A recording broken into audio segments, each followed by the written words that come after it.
राधे राधे। श्री शिवाय नमस्तुभ्यम। देखो आज जैसे कि कार्तिक मातम हम सुना रहे हैं, तो भगवान के देखो दर्शन करते हुए 10वां अध्याय जलंधर का देवताओं को जीतकर अमरावती पर राज करना। नारद जी बोले, हे राजन, देवताओं से हारकर जो राक्षस पाताल में जा बसे थे वे भी जलंधर का आश्रय पाकर भूमंडल में आकर रहने लगे। एक बार उस दैत्यराज जलंधर ने राहु का सिर कटा हुआ देकर उसका कारण शुक्राचार्य से पूछा।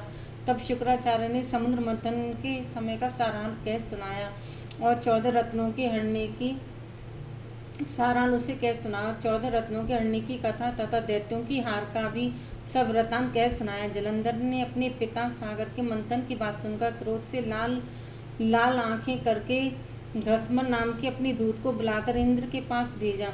वह दूत स्वर्ग में जाकर सुधर्मा की सभा में प्रवेश कर इंद्र से बोला, सागर के पुत्र जलंधर ने अपना दूत बनाकर मुझे तुम्हारे पास भेजा है। उसने जो कुछ कहा है वह सुनिए।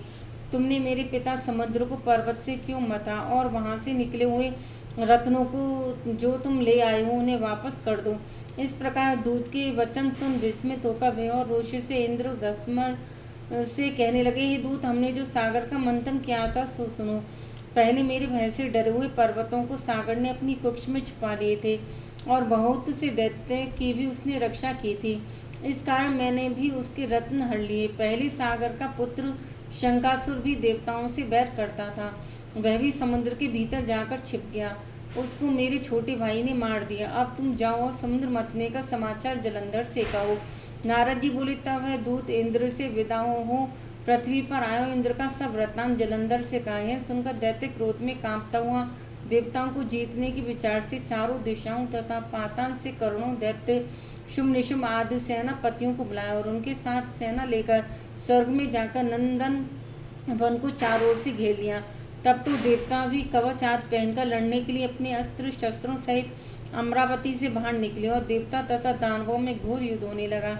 मूसल, परिघ, बाण, गदा, बर्छी, फरसा आदि शस्त्रों से एक दूसरे की भयानक मारकाट होने लगी।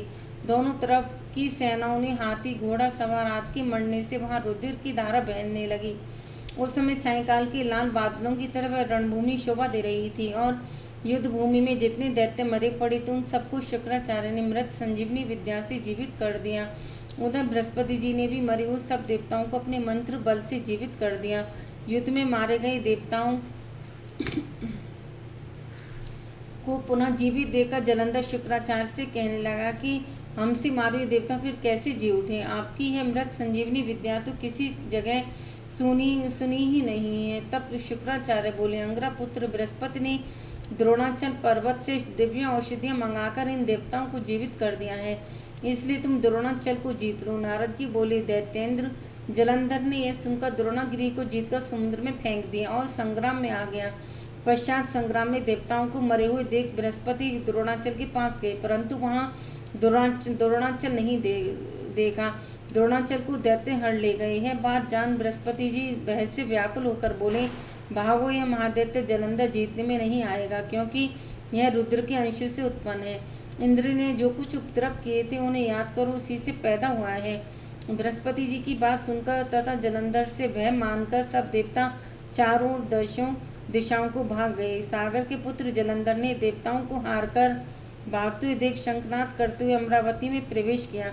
जलंधर के वहां प्रवेश करने पर इंद्रादिक देवता उससे पीड़ित होकर सुमेरु पर्वत की कंदराओं में रहने लगे और वह दैत्य देवताओं को जीतकर अमरावती में राज्य करने लगा। फिर जलंधर शुंभ निशुंभ आदि सब बड़े बड़े दैत्यों को देवताओं के स्थान पर अलग अलग नियत करके आप सुमेरु पर्वत की ओर चला गया। बोलो राधे राधे। देखो इस तरह ये 10वां अध्याय कार्तिक मास का हो गया और राधे राधे।